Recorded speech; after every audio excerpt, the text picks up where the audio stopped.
Hello, friends. I'm Brittany. Taylor. We're just here. We didn't pull up our thing today. So I don't even know. We're here to share some tips and tricks about mental health in your everyday lifestyle. And today we're going to talk about communication. We're doing it in 3 parts. So we're going to start off first talking about how to form healthy communication and how to actually make somebody feel heard.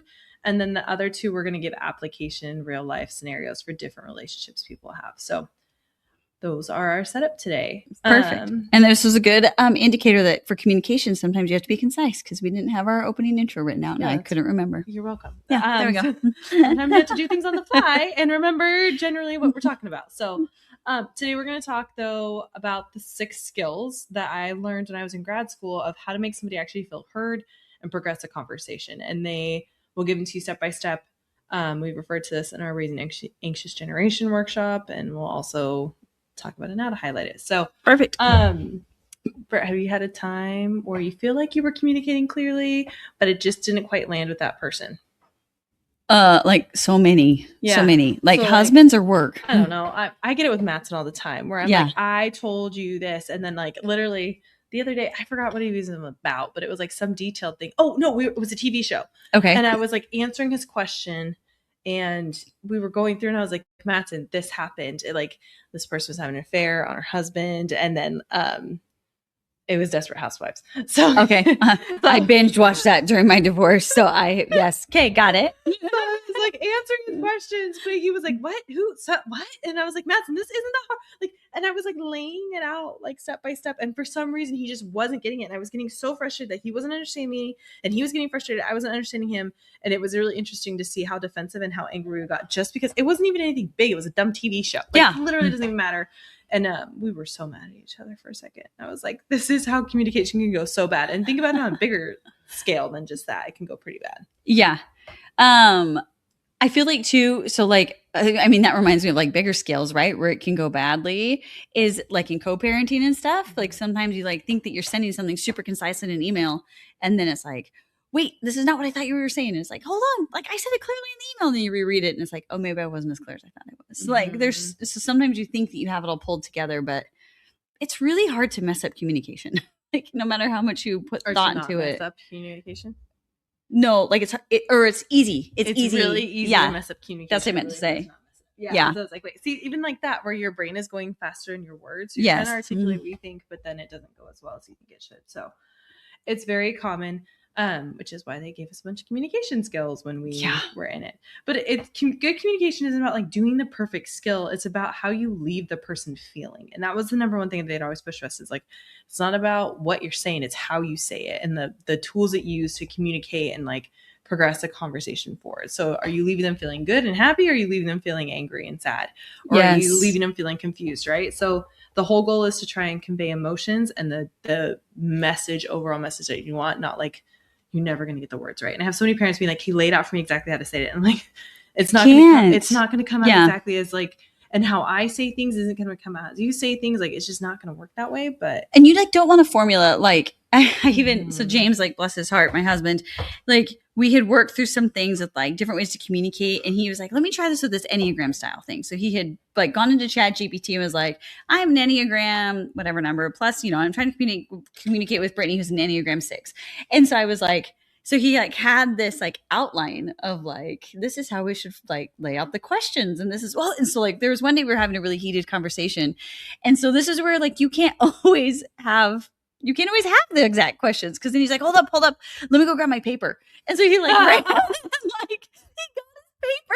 I was like, I'm really sorry. That sounds really hard for you. What do you need for me? And he's like, just like reading it off the paper and like looking at me. And it's like, bless his heart. Like I started laughing. And so like in that moment though, there's a perfect example of like, you can think that like having the exact words to say are going to actually matter and make people feel better, but it's really just about how you make them feel.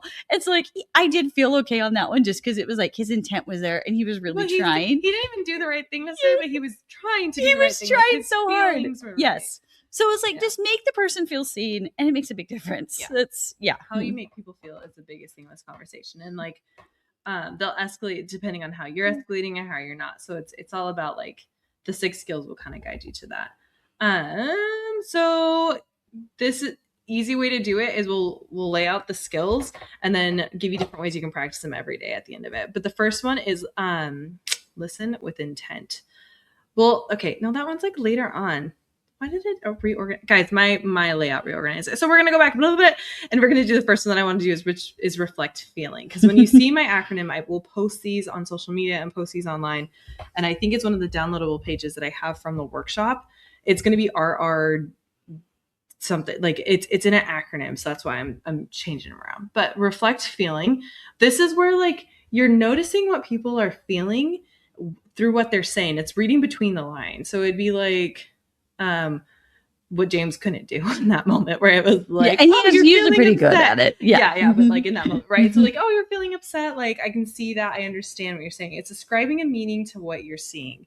So Banks will come up sometimes and be like, Mommy, I just want chocolate. And I'm like, honey, like, do you just need attention right now? Like, what's the deal? You know? And it's like, yeah, he wants chocolate, but he also wants something else, which is like my attention or feeling. And it's reflecting that back so they can name it and get better at naming. Yes. And like even Anson the other day, like he'd gone to soccer and he was feeling really overwhelmed by the end of soccer. And so somehow it had gone into this angry outburst. And so I remember sitting there processing it with him, being like, hey, I can see that you're feeling a lot more right now. And he's like, I just feel angry. I was like, are you sure you feel angry? Or like, are you just feeling overwhelmed? Are you feeling tired? And he's like, well, actually, and it ended up being something completely unexpected, but it was just like, I'm feeling really disappointed. And I was like, let's talk about it. And so like just helping sometimes, like even if you can't pinpoint the right emotion that they're feeling, at least it opens it up. And then they're able to process through and be like, oh, you're right. I wasn't feeling angry. I was feeling something else. And it just creates that dialogue. It's interesting too. People won't even sometimes know that they have a feeling driving what they're saying. So when you go and say like, hey, it sounds like, or it feels like, or like, I'm getting this vibe or this presentation of emotions, like however you want to word it. But like when you reflect it back, then it makes them register, oh, I am having an emotion, set my tone. And not everybody realizes they have an emotion setting their tone, which is the problem. So when we do name it for them, that's when people start to pick it up of like, oh yeah, I am feeling something. What am I feeling? And it brings it back to that moment of like, let's check in. Yeah. Kind of thing. Yeah, totally. And it's helpful to do that. So reflect feeling is one of my absolute favorites to progress a conversation. So like when it feels kind of stuck or when I feel like something's charged or I'm not quite picking up what the deal is, that's the one I'll go and be like, hey, it feels like something's off, or it feels like you're overwhelmed, or it feels like it is the one that I use a lot because it gets such a quick like snap back, and people love to correct you. So if you get it wrong, great. It's going to still perpetuate a conversation. Like even when Matt and I are having fights, it almost like makes the fight go better or like open up because I did something and he wants to correct me on it and he wants to so it's not so much about getting the right emotion. It's about just bringing emotions into the conversation that this one does, which is good because we don't naturally do that sometimes. Yeah. And it's just, I think it's an invitation too for like, hey, like I'm willing to discuss something bigger. Like I think that sometimes we just need to like give that invitation out there, and like sometimes people might receive us different in that way too, where it's like, oh, like you're actually here to like process with me and like figure it out, and yeah, that's good too. Second one, reflect meaning. So this one is going under what this is about. Like it's not just like the example you use with the answer where it's like, hey, you don't seem like you're just angry about this. It seems like there's more to it. Like you're disappointed because you feel like whatever, you know, or bringing in like a bigger theme to things helps a ton. So going under what it's all about, and if there's like a theme to it, will help a lot. Like it's not just, there's no room. What's the example? It's like there was no room left for you in your own day kind of thing. So it helps just widen that conversation more. Okay. Yeah, I could see that. So just kind of, yeah. And I remember doing that even like if we go back to Anson's example, to be like, oh, like I could see how that was really disappointing for you where, you know, the team didn't quite perform the way that you hoped they had that day. Right. And so it's like, let's talk. And he's like, yeah. And then it was because this and this. And it's, yeah. I could see that. Reflect meaning. When you get the theme behind whatever's going on, you get to like a solution faster, or you get like closer, more intimate conversations than when you're just going with like name the emotion. Okay, that sucks, and validate the emotion, and then you leave it there. When you go under and you get actual meaning behind it, then you're giving yourselves a wider conversation to open up into. I can see that. Does that make sense? Yeah. Validate. This one is not. I say it's such a charged one, a little bit. But, acceptance versus agreement, guys. Like you do not have to accept everything, but, or no, you don't have to agree with everything. You have to accept it. Meaning like acceptance is saying like, I acknowledge this is there. I need to leave space for something that is there. You do not have to align with it. Agreement is alignment, right? So validation is not saying like, yeah, I fully endorse that emotion and you should feel that way and all those other things. It's I can see your perspective. I understand why you feel that way. So like, and it like makes people so not as charged. It really disarms people the minute that you can just be like, I understand that. Like, you don't have to agree. You don't have to say yes. Like, you don't have to be like, you're right. It's simply like, I get it. Or even if you don't like understand, like if you like, even if that's hard to say, like, because I've had some situations recently where I'm like, I couldn't say, oh, I really understand why you're responding this way, but I could say, oh, wow, that sounds really hard. Mm-hmm. Like, oh, you're really going through something really hard right now. And so then that changes kind of the way they respond to. They're like, yeah, I really am. Like, thanks for seeing that. And it's, Instead, you're just like being like, yeah, I see the emotions you're carrying and it makes sense. So validation isn't approval or agreement. It is simply just, I see it. I am there for it, leaving space for it. That's like all it really is leaving space for it. And you're understanding and comprehending that. Yeah. Does that make sense? So it's not. Yeah, you don't have to agree with it. Like even the other day, like if I'll use the soccer example, right? This will just be our theme through this one. Because Anson felt a lot of feels that day. Yeah. And he was super disappointed about whatever on the soccer field. But I was like, dude, like you're acting like you're literally Ronaldo out there on the field. And this is your first day of a soccer camp in like a neighborhood league, right? Yeah. Like you are not Messi, Ronaldo, like coming off the World Cup, he had really big expectations, right? And so I could validate and be like, wow, I'm really sorry that felt kind of disappointing to you, or like, you know, that was really hard that those other teammates had never played soccer before and kicked it into your goal even when they were on your team. Like, you know, that was something that he was really struggling with. But it's not that I was going to be like, but dude, and this is actually something that he had called out. He's like, I just want you to tell me that I was the best one out there. And I was like, I can't do that though. Like that's because you weren't the best one out there, right? Like, so like we don't have to validate the way that they want it to be like, oh yeah, you're totally messy. Like you're fine. You got this. But you can't validate the emotions they make sense. You can understand it, or like, it's just, you're allowed to feel whatever you're feeling. It's a lot of like, my little guy will be really angry about some stuff sometimes. And I'll be like, you're allowed to be angry. I understand you can be angry, but you cannot have a behavior that then affects everyone else. Like, and so he understands like it's a safe space to be experiencing the things you need to experience.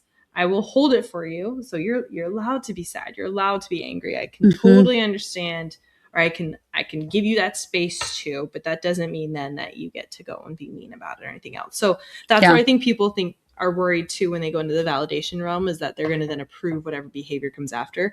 The two are totally separate things. This one is simply saying, I see it. Gotcha.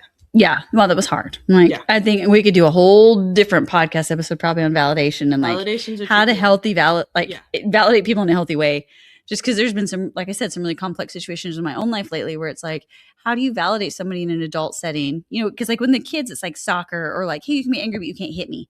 Like those are like easier ways to do it. But sometimes it gets so much more nuanced when you're adults. So just validate, but don't put too much, like, I don't know. Validate also sounds like, I understand you're really upset. I understand you're having a really hard time right now. Right. Mm-hmm. Right. Like that is validation too, is just naming what they're having and then just being present with it. Yeah. So it's not even an approval in that moment or anything. It's not even acceptance. It's just, I see it. Yes. I see you and I see your struggle. You're not condoning behavior like Taylor said before. Yeah. It's a very neutral statement, which I think most people worry that validation is not.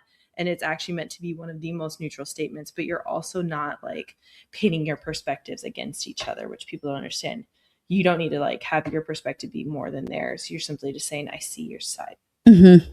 It's such a skill. Like it's such a weird skill, guys. And sometimes I feel like I do better at it than others. Cause sometimes I'm like, but I have these other things. You have to really realize what subjects are going to trigger you and what ones you're going to be fully biased on. And that's what they did in grad school with us, is they like said, these are your areas where you're probably going to struggle the most in. And like, we had this whole layout of it. Like, I know when something comes up in certain areas, like I will be extremely biased in that area and I have to overcompensate and work to validate nicer or be slightly different than other areas where it's very easy for me to do. So like you're going to have natural biases and you're going to have a natural inclination on how to respond to certain things based off your own experiences. That's just stupid to think you won't.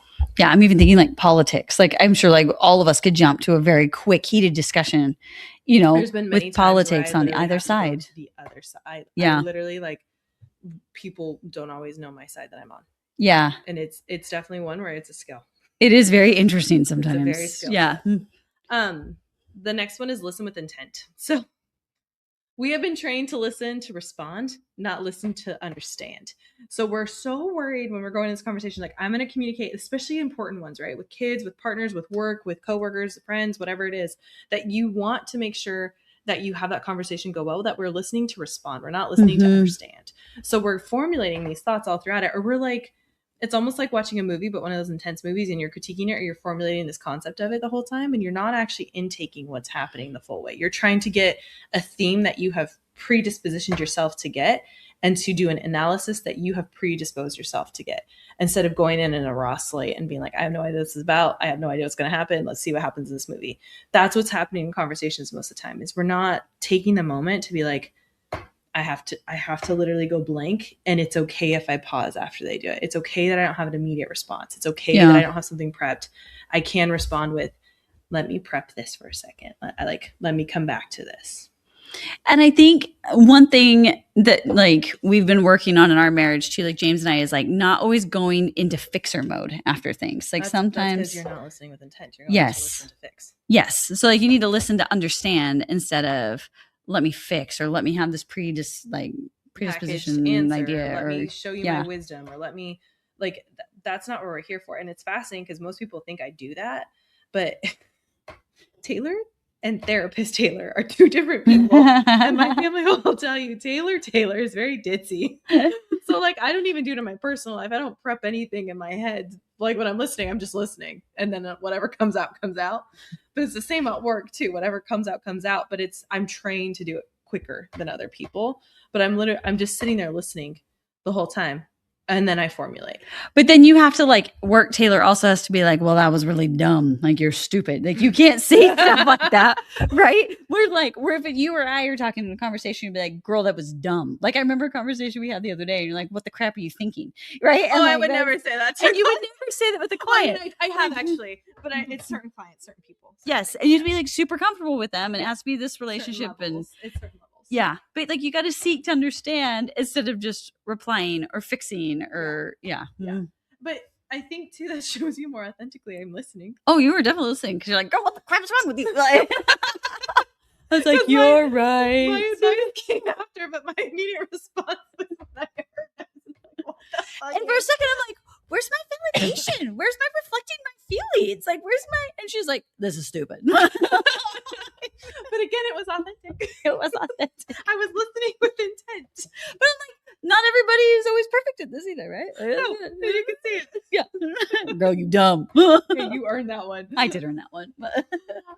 Does that make sense on listening with intent? It totally does. Like, and this is something that I've been working on a lot actually in my marriage with James, is just realizing where I'm like, I don't have to fix it. I don't have to like offer solutions all the time, or I don't have to be also, like, give her, yeah, you're there just to be a sounding board. Sometimes I think people forget. So you're really just there to talk. Like you're not there to like, I gotta fix it.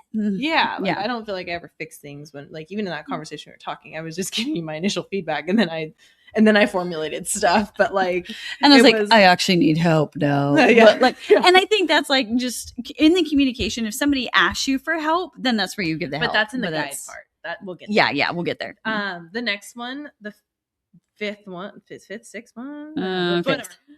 is summarize. So reflect the whole thing back. So this one is meant to be kind of like a, let me wrap it up to make sure that I understand it in my own words. So what happens is, have you ever heard that saying, like when you teach something, you actually know it better because you're able to not only intake the information, but then exput it. I've been doing that after tennis lessons recently. Yeah. Where I've been like, hey, James, can I teach you what I learned in my tennis lesson today? Yeah. Because I'm like, I want to remember what I learned. Yes. So it solidifies it, right? So when you're summarizing something, you're reflecting back, like, I heard you, I understand it, and I'm intaking it and like kind of reflecting back. But also what it does is it makes people hear what they said to you out loud. Yes. And actually my husband's super good at this. And there's been some times where he'll like say something back. He's like, okay, so what I heard you say and what my takeaway is blah, blah, blah, blah. And I'll be like, no. Actually, that's not what I meant to say. And so then it gives you a time to kind of clear it up a little bit. Yeah. Where it's like, it's a great way to either be like, hey, yes, they understood me, or hey, actually, no, that came across wrong. And like, I didn't mean to say it that way. That wasn't my intention. Could be like a communication, like error or something like that. This is actually my least utilized one that I use. Summarizing. Yeah, I could probably do a little bit better at that sometimes, but I don't really like summarizing. It's hard sometimes. I struggle with it way more. Like James is really good at it, and I appreciate that. Are really like it. Yeah. Versus other ones. Hold on a second. Other ones won't. That's funny. Welcome to Scooby-Doo, guys. Come on, back out. Yeah, just the way that our brains process things sometimes. And we're like, I'm really good at like listening with intent. Like that's something I do better at sometimes. Or, you know, I don't know. I'm not as great at that. I take it back because I try to fix things. But like, you're a really good guide. I'm a really good guide. But I'm also good at validating. Yeah. I feel like I do okay at that. And, yeah. The last one is guide, which is like you should only ask first, but it's like, do you want to vent or do you want to figure it out together? Like it's figuring out, like you're asking permission to then go into fix it mode, right? Mm-hmm. But we jump to that so quickly. This should be the last utilized skill, by the way, guys. You should be listening, having a conversation, inputting all these things, and then finally be like, well, do you need help? Do you want I need help? Like this one's meant to kind of like help them see if they actually need help, support, or not. Yeah. A good example of this is my stepdaughter. She's 8. And a lot of times she'll tell me things that she doesn't want me to do. Okay. And so like I've worked on like, okay, I'm not going to do this. I'm not going to do this, blah, blah, blah. But the other day I caught myself and I was one of those, she needed something. I don't even remember. We'll say she needed something in the kitchen, right? Because it was something like that. And I remember her like, we went through the whole steps and I was like, oh, like I can see that you're hungry right now and blah, blah, blah, blah. Oh, wow. What I'm hearing is that you need something to eat. And she's like, just like kind of having a meltdown about it. And then I was like, I can ask first, hey, did you just want to vent about this? Or did you actually want my help making a sandwich? She's like, no, I actually need your help making a sandwich. I was like, okay, I can help you make the sandwich. But I feel like so often, like in the past, I would have jumped right into like, let me make you the sandwich. Mm-hmm. That it's like, I would miss all this other whatever was actually going on. Like, hey, actually, I'm sad because, you know, I didn't get to snuggle my cat today or whatever it is, right? But like, and so you miss all these other feelings when they don't always want you to be the guide. Like it's... Yeah. It's interesting because everyone thinks when you're a therapist that you give advice. Like that's actually like maybe 5% of what I do. Yeah. 95% of what I do is the first 5 skills that we named. It's like it's a lot of going in between those skills and finally being like, do you need help? Like where are we going with this? What do we want to do with this? But people jump so quickly to that one because it's quick and it gives you your opinion out there. You get to be in control. The other ones are a lot of gray areas that you can get lost in a conversation and they take a long time. Yeah. But that's the key is you should be giving a long time to people that are important to you. So you should be giving the 45 minutes to 15 minutes and not doing it with your phone in your hand. Yeah, which is hard to remember sometimes though, that like they do communication, like in order to communicate well, like it takes a lot of time. And so like James is a brother. Then he was like, it sounds like you and your wife have a lot of these like really big conversations. And James was like, well, it's because we're trying to figure out how to like get through some of these challenges. Like we're trying to do this. And he's like, oh, well, it's just easier for me just to ignore it sometimes. And so it's like, that is an easier way to do things sometimes. It feels like, because it takes less time. It's less stressful. Be like, oh, just give them what they want. Like go straight to the guide mode, you know, be like, oh, they're just hungry. I'll just give them a sandwich.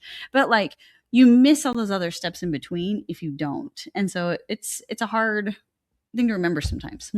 Yeah. I think you remember though that if you value that person, you'll give them their time. Like, so it's a simple equation of if I value you, I'll give you my time. Totally. Without divided attention. Yeah. But it's like learning to do this. That's kind of the kicker. Like, so we'll do the skills really quick one more time. It's reflect feeling, reflect meaning, validate, summarize, listen with intent, and guide. Which one do you think you do the best? I think you said it earlier. I probably do the best at like the reflect feeling and meaning. And then my worst is probably listening with intent because I always go to guide. Yeah. I'm like, I just want to fix things. I feel like mine now is summarize, which is funny. Like they worked with us so much. But my worst one now probably is summarizing and listen with intent with my husband because I just jump to whatever conclusion I want. But it's funny because at work I'm really good at that one. But with him, I'm just like, nope. No. But it's interesting. Certain people, certain things in relationships, you're going to notice that you tend to do great in other areas. And then other areas, you're like, no, you're going to do terrible. I mean, like I said earlier with you, like clients, you'll do one thing. You're like, this is actually the right way to do it. Then with me, I'm like, what the crap? Like, hey, you earned it. All right. Anything else for this one for Wisdomonious? I don't think so. I think it's just like be patient with yourself as you're learning this. I mean, like so many other things, it doesn't always just happen overnight. Like Taylor, like I mean, I have a master, or not, I don't have a master's. Taylor has a master's in therapy, but I just have like my degrees in communication, and it's like still I struggle with it, right? Like it's hard sometimes. Yeah, I think it's an ongoing ever. They used to call it an art form. I'm a master's of art for a reason, which I'm like, I don't disagree on that. Like communication is an art form, and in trying to learn each person, like it's almost like a different brain with every person I work with. Oh yeah. Every brain I have to figure out which one of the skills really lands with that person.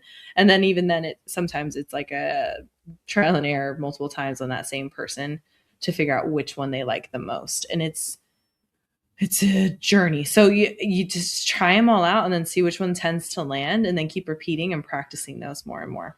Yeah. Yeah. It's a learning curve, and it's worth the time to put into it. It does build greater and deeper relationships. You're going to sound like a robot at first, and that's fine. Like it'll become more authentic and you'll find your way to actually present it. Like I am a pretty chill therapist. So my way of asking like feeling is sometimes like, what is that? And I'll be like, what is that emotion? Like, what is this vibe? What does that change? What does that shift? Like other times it'll literally be like, it seems like, and I'll use the phrasing of the therapy thing. So you'll find your style with your person and how you need to do it. But it becomes more authentic just the more you pull it out. And when you specifically are like, I'm going to go into this and it's a low cost, like low stakes thing, and I'm going to summarize, I'm going to guide, or I'm going to whatever, then you can test it out. People love guide. Don't. That's like the last one to use, guys. Yeah. And it's so easy to jump to that. Yeah. Because like I said, I feel like I jump to that a lot. Everyone does. Yeah. Okay, good. It's not just me. No, it's a lot of people. Yeah. Fixer mode. Fix it mode is usually the first. Fix it, Felix. Hope these skills help you guys with the everyday conversations. They don't replace professional support if there's something bigger going on. So if you have like need couples therapy, family counseling, things like that, this will not do it. But like this is meant to help give you kind of some basic steps that you can do very straightforward. Practice a skill. We're going to give more application of what it looks like and sounds like in the next 2 episodes with different types of relationships. So the first one will be more with teens. If your teen is struggling with mental health specifically, or just teens in general. And then the second one will be like relationships, especially romantic relationships. Perfect. All right. Oh, thank you. Thanks for listening. And we'll catch you on our next episode. Bye.